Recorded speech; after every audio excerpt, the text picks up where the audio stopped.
Dear's a Granny here. A couple hours ago, I got done pumping gas, yet I paid for a certain amount in cash, and when I went to go pump, I left without even pumping the full amount that I had paid. So it didn't hit me till about 45 minutes later that I didn't pump what I paid. So I went back and let them. Luckily the gas station wasn't that far. Yeah, the gas station clerk happened to be the same one that was there when I paid.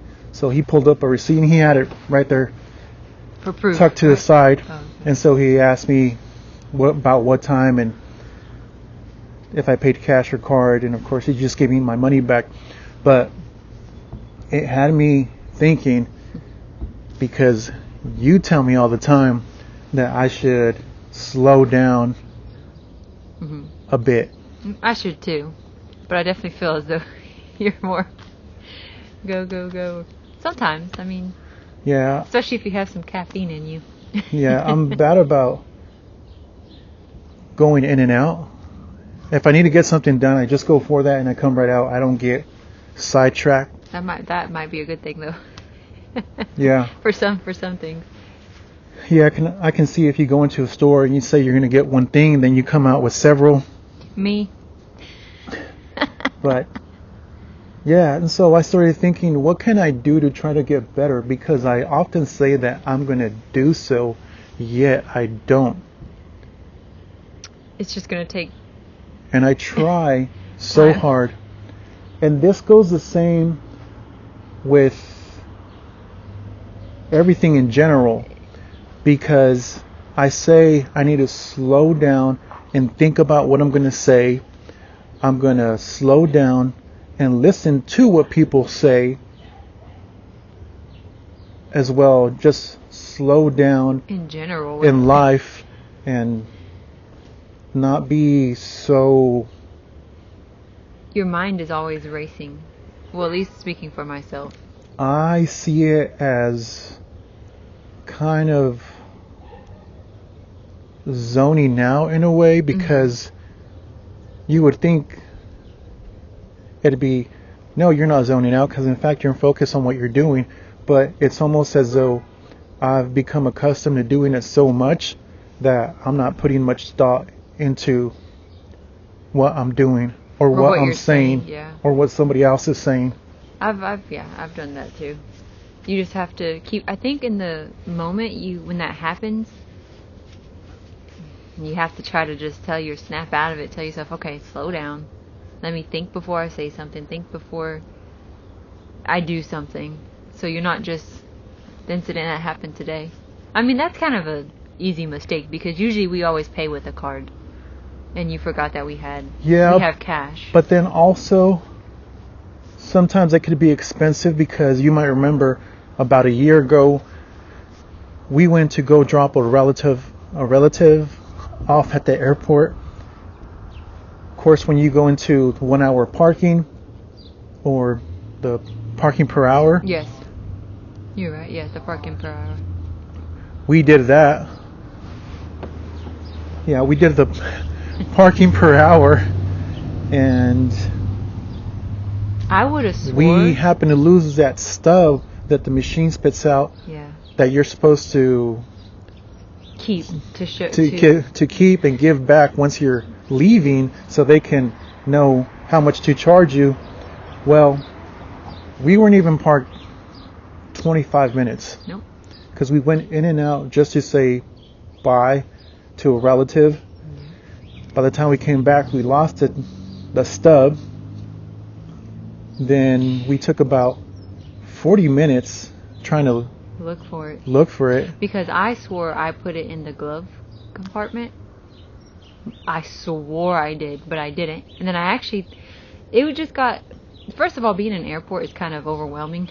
Yeah. So I did get a little flustered, and I think it might have accidentally fell or something. But we had to pay a lot of money. Not a lot of money, but for the duration. Because what should have been They could have $7. Yes, it was $40 because if you lose your ticket, the charge is $40 no matter what. Even if you just pulled in, that's $40. They don't have any. They don't give you any type. And so of when they told us that, I backed out from the little checkout station and tried to look for it a little bit more, just because I was thinking, with my luck, I'm going to go ahead and pay for this, and then as soon as I pull out, I'm going to see it somewhere where I may have overlooked. It probably accidentally got thrown away. I think that's what happened. Yeah, unfortunately. I'm pretty sure. But that was an honest mistake, obviously. It's not like I meant to have that happen, but if I probably would have been more strict and thought, okay, no, I'm going to put this in my purse, not even hold it while we're walking, that wouldn't have happened. I don't think I'd put the blame on you necessarily. I think because we don't know who lost it. I think I did. Might have been you. Because you always hand it to me, and that was the first time of you losing it. And then I swear I don't know. I think just the rush of trying to get the family member into the airport and saying our byes, it just fell out somewhere. I would have thought the airport attendant person would have been a little bit more lenient, but and you can't take it personal because they're just doing their job at that point. The charge is what it is, and if for some reason they were to get caught maybe hooking us up, it might cost them their job just for trying to be cool. And so even though I think for a lost card, $40 is a bit excessive, but hey, it's the airport. About for 18-20 minutes. That's expensive, much, but whatever. But just don't lose your card. Try to think before you do stuff. There's just things that happen that keep reminding me to slow down, and yet I don't. Me neither. Now, I do acknowledge that you have to have what's the word that I'm looking for? You have to give yourself some slack. Oh, for sure. Because, for instance, right now I'm saying to slow down, and I've kind of already been telling myself this previously, and yet every time something as this happens, I you kind of take it a little bit harder than I should, because I've been telling myself, I said I was going to get better and I don't, because of course we make mistakes. I guess the important thing is try not to have them happen so often. So frequently. Yeah. Yes, because even when the basic stuff, for me, when I clean the house, I'm always rushing. And I'm like, what am I rushing for? Just relax, to calm down. I'm not even, there's no need to rush to do things. Yeah. But I can admit, at least, I think my problem is, this is another, caffeine. Obviously, when I get caffeine in my system, it makes things worse. So I'm just like, oh, I need to get this done. But you end up messing up things, or it gets expensive. But obviously, this is, like everything else, a lot easier said than done, because I've told myself multiple times too, I'm just going to slow down, and it never happens. I can admire people that take a list with them, so they don't forget what they need to do. And so I used to do that. I'm sure that really helps, but I can't see myself doing that, because I know some people journal their stuff just so journal. But I can see how that can be beneficial in that you become more appreciative. For instance, as today, it's a really nice day out, beautiful, right? And you can briefly just take that in and think to yourself, oh yeah, it's a nice day, and then go on about your day, because you're just laser focused on what you're going to do. Yet for a lot of us, we do the same thing for 52 weeks a year, and so you kind of default into the same routine, and because of which you almost start to zone out. Yeah. Yeah, you're just so used to. We're all used to a routine. It's just gonna take time to. And you would think that the routine might not be good for you because you're so used to doing something, but if it's somebody else that doesn't necessarily have the routine and say they're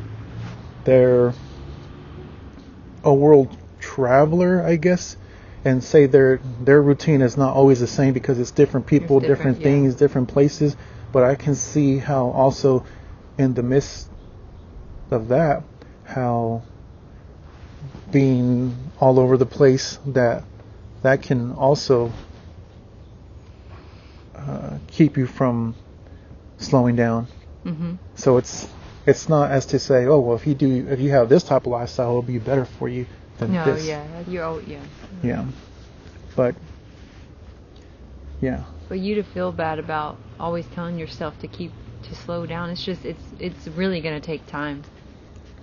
Yeah. Because don't you remember when you kept saying, yeah, I'm gonna stop drinking, and then you would keep on doing it, and then one day it just stopped. Yeah.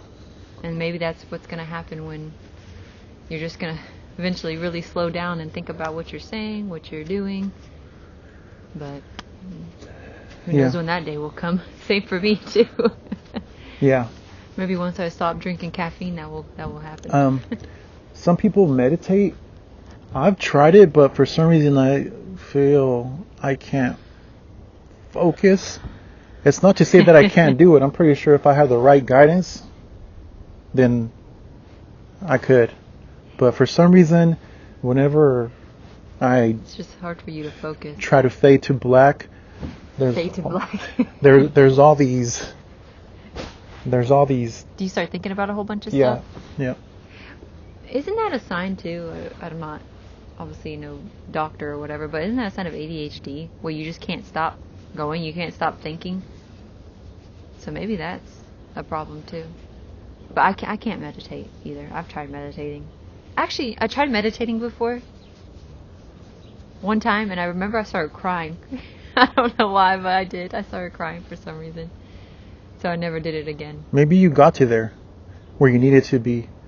Or maybe that was some sensitive. kind of... I don't know. Yeah, you may just be sensitive. But I'm sure I'm going to keep telling myself to slow down for a long time. And one day it will hit me. I don't know when, though. Crying is not a bad thing because all feelings are important, because no, crying isn't to make yourself vulnerable and be able to cry, I'd say it makes you appreciate everything else when you're not crying. Mm-hmm. No, crying's not a bad thing. It's only a bad thing if you do it excessively, I'm sure. Yeah. Because... not a bad thing, but you might gotta get checked out for that. For instance, if you only feel one thing only, it's hard to appreciate the other.